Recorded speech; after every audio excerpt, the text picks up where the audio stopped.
Hi everyone! I'm back to my YouTube channel, Love Vlogs.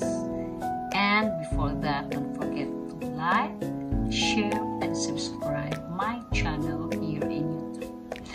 Okay guys, so habang wala pa akong tao, by the way, ito yung aking bar. So medyo maayos siya ngayon. Maayos siya ngayon. Actually, nung last Saturday, busy ako kasi may nag-live dito. Guitar live, my friend. So, bali, nag-solo live siya. So, ginamit niya yung aking bar. So, ngayon, okay naman, successful naman ang kanyang live concert.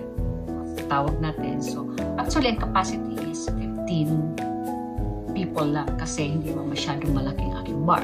So, bali, reservation lang po yun. No food, pero may snacks and drinks. So, bali nag-ano ng 1.5 hours ang kanyang live. So, ako naman, nanood lang din ako. Okay naman siya mag-perform. So, anyway guys, so, papasalamat din ako sa kanya kasi ginamit niya yung bar ko. Actually, yung mga guests niya, hindi ko kakilala guys. So, anyway, I would like to thank Mr. Y Suzuki, Mr. Y Suzuki.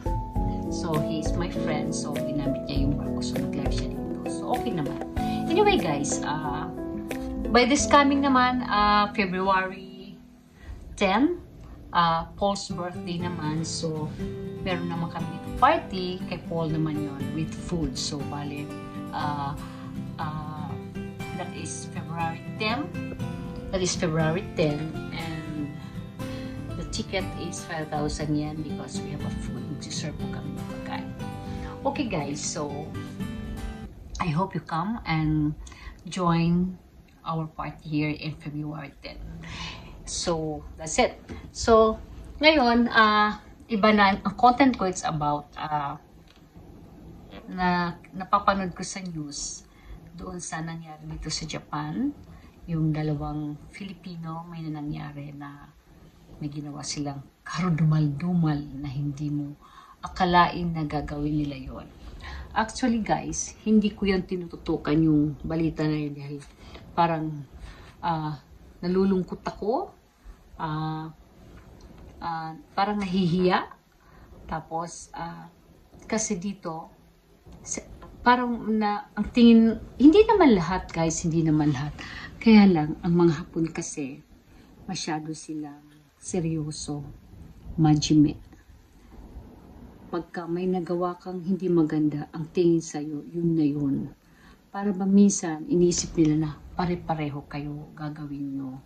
Kasi, meron kaming friend na nagtanong na bakit ganun daw ang mga Pilipino, bakit nagawa.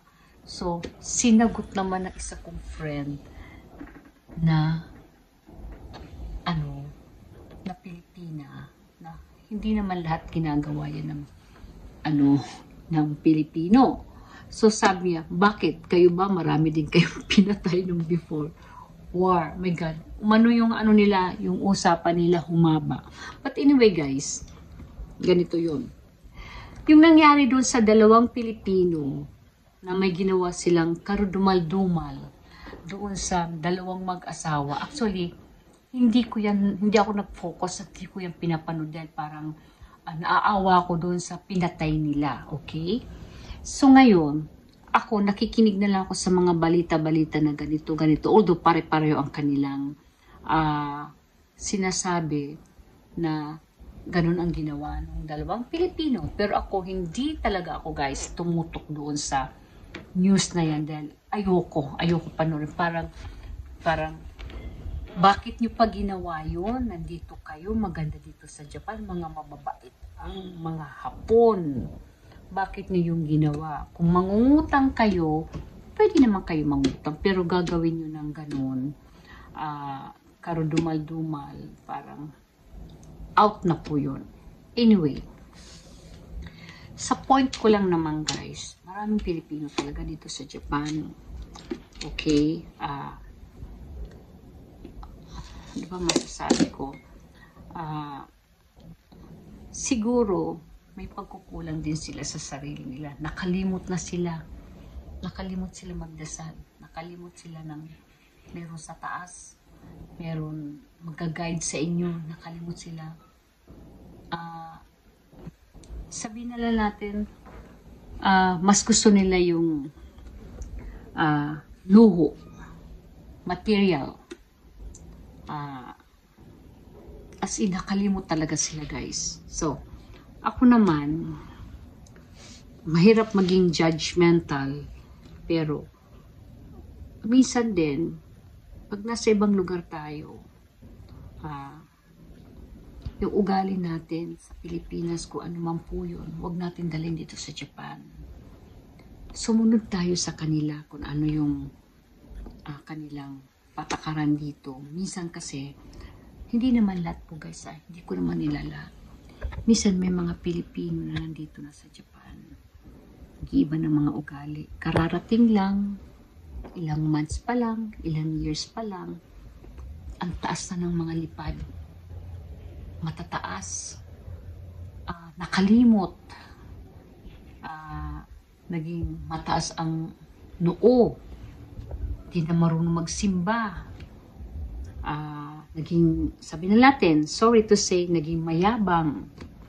So guys, dapat tayo, kahit man saan tayo magpunta, kung ano ang kinalakihan natin sa Pilipinas na, kunyari, mapalasimba ka, sisimba ka, kahit tayo nandito sa ibang lugar, huwag nang kalimutan natin yun. Huwag nating kalimutan yan na mayroon Diyos, mayroong God na mag-guide sa atin. Minsan kasi, iniisip na lang natin na pag nandito na tayo, para bang inuuna pa yung material things kaysa magdasal. Sabi na natin, sorry to say guys, kasi ako, active din ako sa church. So, yun ang pong advice ko sa inyo. May time na, minsan tatanungin mo ang kapwang Pilipino, magsimba kayo. Meron tayong mass, nire-remind ko sila. Hindi kami pwede ate, hindi ako pwede ate kasi busy ako, marami kong ginagawa. Okay, pwede naman yun, may exception naman yun. Pero, kahit gaano ka ka-busy, huwag ka makakalimot na nandyan si Lord, nandyan si God na mag-guide sa atin. Huwag tayong makakalimot mag-pray kahit anong mangyari sa atin. Kasi isa lang naman ang ating pupuntahan. Siya lang naman ang hingian natin ng kung anong mangyari sa atin. Siya lang guys ang makakatulong sa atin. So yun lang po sinasabi ko. We're not perfect. Marami tayong pagkakamali. Pero kung yung pagkakamali mo